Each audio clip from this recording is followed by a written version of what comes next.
This is News Track coming to you from our Rayfield studio. My name is Nisi Allen.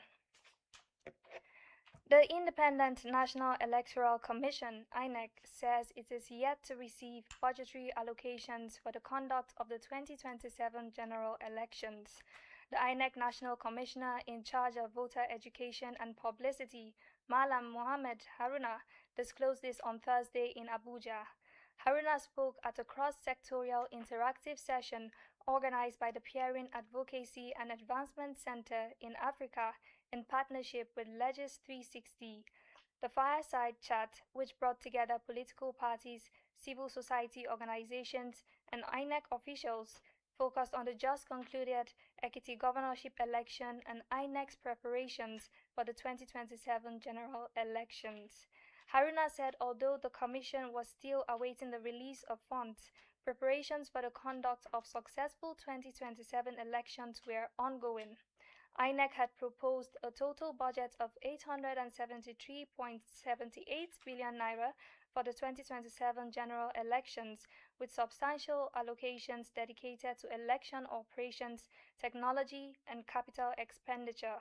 The National Commission explained that the development was still within the time limit as per the Electoral Act 2026, which provides that election funds due to the Commission for any general election shall be released not later than 6 months before the next general election.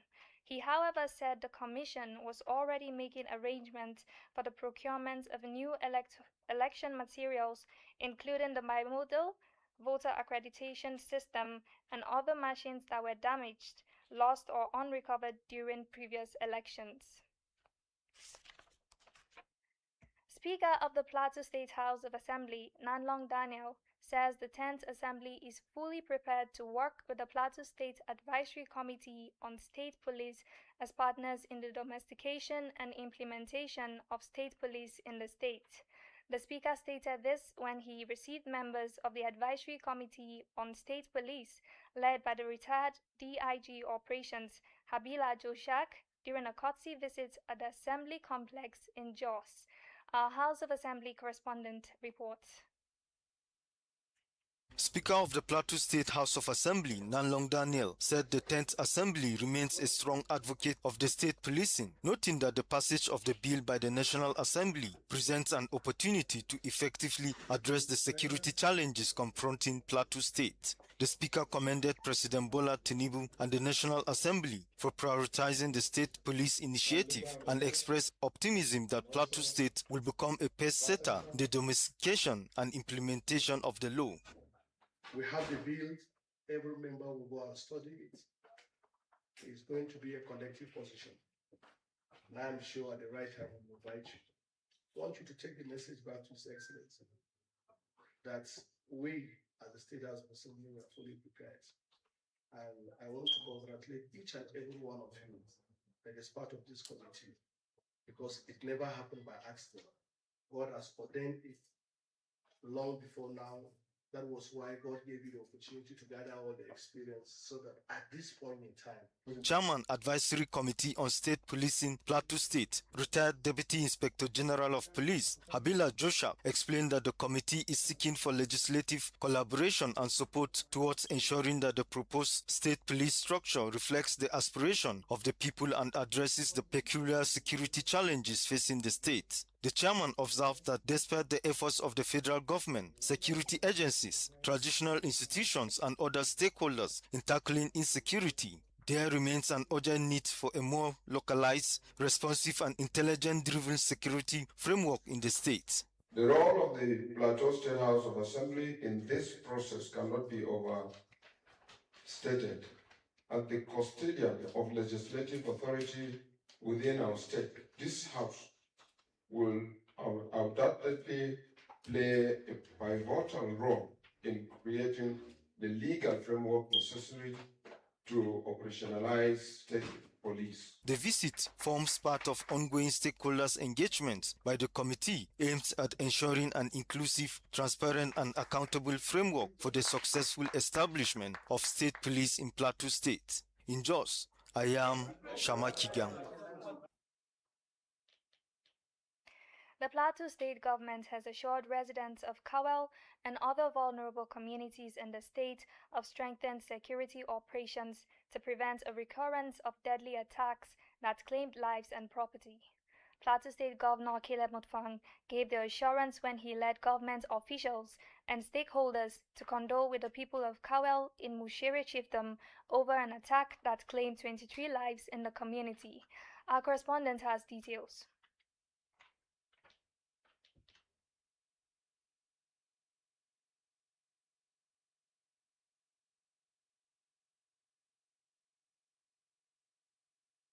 House Standing Committee on Information of the Plateau State House of Assembly, Matthew Kwarpo, has called on ministries, departments, and agencies in the state to regularly submit their quarterly reports to the legislature.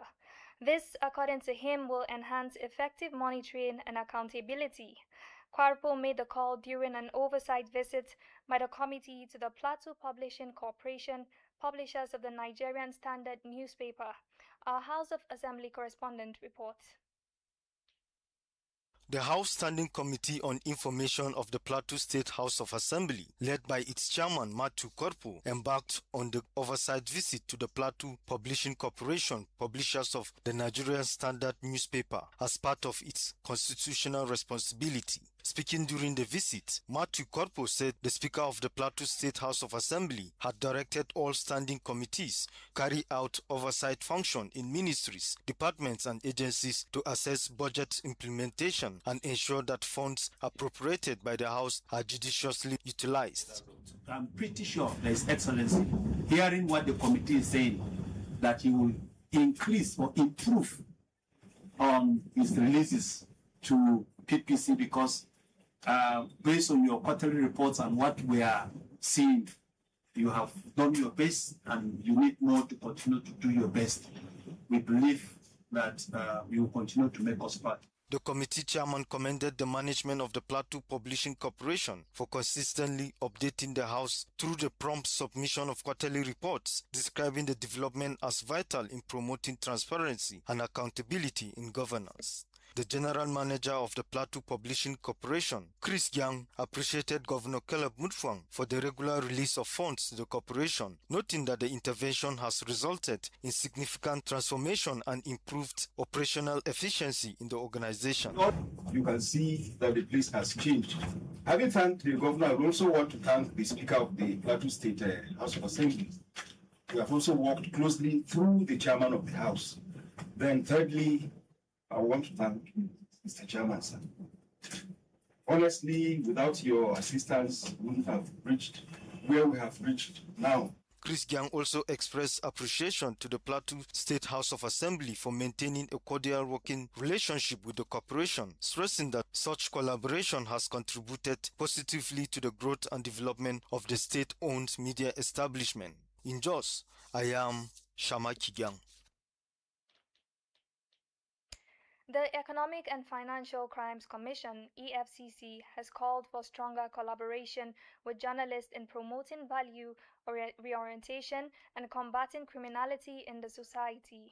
Acting Zonal Director, Makurdi Zonal Directorate, ACE1, Efa Okim, made the call during a courtesy visit to the Nigeria Union of Journalists, NUJ Plateau State Council. Mr. Okim said the visit was aimed at sensitizing and reorienting members of the public on the need to embrace values that promote integrity and national development. He described abuse of Naira as one of the indicators of a growing culture of disregard for societal values, and the quest for quick wealth has also contributed to the rise in various forms of criminality in Nigeria. Mr. Okim, who emphasized the critical role of the media in shaping public perception, called on journalists to sustain positive and developmental reportage that will help redirect societal values. He assured the Union of the Commission's readiness to partner with journalists in efforts aimed at restoring moral values and putting the country on the right path. Responding, Chairman of NUJ Plateau State Council, Ayuku Paspo, appreciated the EFCC delegation for the visit and reaffirmed the Union's commitment to its constitutional role as the watchdog of society. She noted that journalists play a vital role in holding leaders accountable and promoting transparency in governance. The NUJ chairman stressed the need for citizens to demand accountability from those in positions of authority while urging the EFCC to ensure fairness and avoid perceptions of selective enforcement in its operations. The chairman assured the EFCC of the union's support in promoting public enlightenment and strengthening efforts aimed at addressing societal challenges through responsible journalism. Project COPE, Curbing Open Defecation Prevalence Through Economic Empowerment, is set to provide credit loans for individuals in Plateau State to improve both their livelihoods and sanitation habits. Head, Corporate Services, Lapo Microfinance Bank Limited, Abel Ovensiri, disclosed this during the stakeholder presentation of Project COPE market research findings held in Jos. Our correspondent reports that the initiative is spearheaded by the Lapo Microfinance Bank in conjunction with the European Investment Bank. Project COPE is an initiative designed to combat Nigeria's sanitation crisis by linking public health awareness with financial inclusion. Head Corporate Services, Lapo Microfinance Bank Limited, Abel Ovensiri, explained that the organization is taking practical steps to end open defecation in Plateau State. Some of the critical steps that we are taking to curb this menace is one, through community engagement, creating awareness, sensitization. Beyond the awareness and sensitization, we are also enabling individuals and households to take up or to even scale up their economic and livelihood potential. Also speaking, Head of Strategy and Partnership at Lapo Microfinance Bank, Ewoman Efosa, stated that the aim of the project is to ensure communities are sensitized on the importance of maintaining clean and healthy environments. For over 8 months now, we've been working behind the scene, trying to develop initiatives on how we deepen economic empowerment. This initiative is focused on that, yes, there are open defecation challenges. You cannot only do that by doing campaigns about behavioral changes. Issues around economic empowerment, income level, household incomes are critical factors that we need to start seeing as something that plays big value in open defecation. Presenting a research from 2 focal points of study, Shandam and Jos North, consultant, Lapo Institute for Microfinance and Management Science, Professor Eddie Onimolase, noted a high rate of open defecation in the targeted local government areas. Onimolase explained that the primary drivers of open defecation in the studied areas include a lack of improved toilet facilities, the poor conditions of existing toilets, and high construction costs, among others. Some dignitaries present, including the General Manager, Plateau State Rural Water Supply and Sanitation Agency, Godfrey Dashuar, commended the efforts of Project COPE towards improving sanitation on the plateau. Other notable moments of the event included a progress report and an interactive session for questions, discussions, and contributions by various stakeholders present. In Jos, Nisi Alan. The Plateau State Universal Basic Education put in place a 2-day international meeting with Local Government Education Authority, LGEA Sports Coordinator, Chairman of the Board, Sunday Amuna, said this to strengthen grassroots sports development in basic schools across the state. Correspondent Simon Swatkia reports that the meeting is holding at Krudan Sabumbarki in Jos. The report is continued from our studio.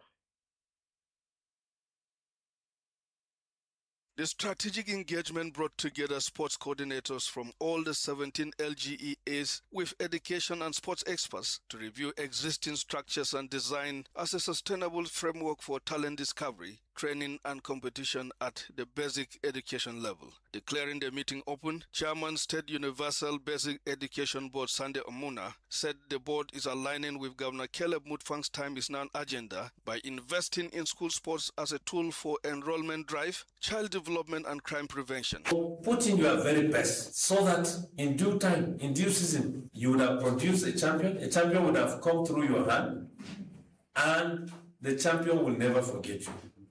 More so, the state government is doing its best. Amuna noted that well-structured school sports will make learning more attractive while creating pathways for young athletes to excel locally and internationally. To decorate our young athletes that represented us in Bauchi, he said we should nurture those athletes for him. And we are doing this in synergy. These talents we discovered during the primary school sporting games in Bauchi, who brought laurels to Plateau State. We do not throw them away.